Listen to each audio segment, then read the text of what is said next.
अस्सलाम वालेकुम दोस्तों, मैं थोड़ा भरा मेरी सदात तुसी मेरा यूट्यूब चैनल वेंदे पे सांझा प्यार दियां थानू थोड़ा सुनाने कि असा अकल तो डर दिल दियां मनियां कै संगे बन जज्बात च नवे नौ दे नीयत दे सुथरे रह मोड़ लभदे गए गलबात च और तू अपनी कदर घटा छोड़ी इस नित नित दी मुलाकात च इल्ताफ बाजारी बंदियां नो कुछ रखना हा औकात च ते कदी यार मजाक किच फुटन दी गल हो पवे आ उजड़ गया तू और न फौरन रुस के सिर चा लेना मजबूर इंसान दी बाह तू एक छल अंजवा दी बाहरा पौनी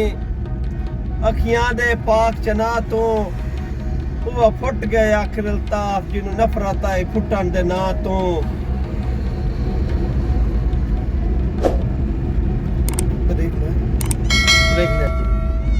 जिथे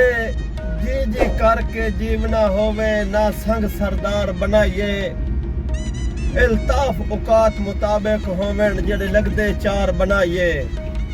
ते जेड़े गल गल ते पे गल जावेन ना गल दे हार बनाइए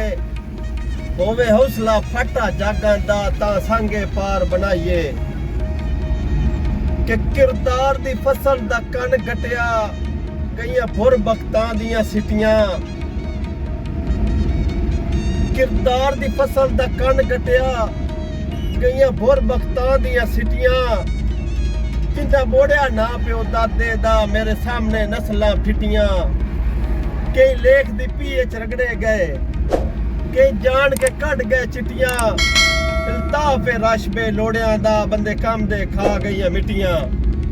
साडे वीडियो थानू अच्छी लगे तो साडे चैनल जरूर सब्सक्राइब करें लाइक करें कमेंट दसिया जितों गलती होवे मेहरबानी।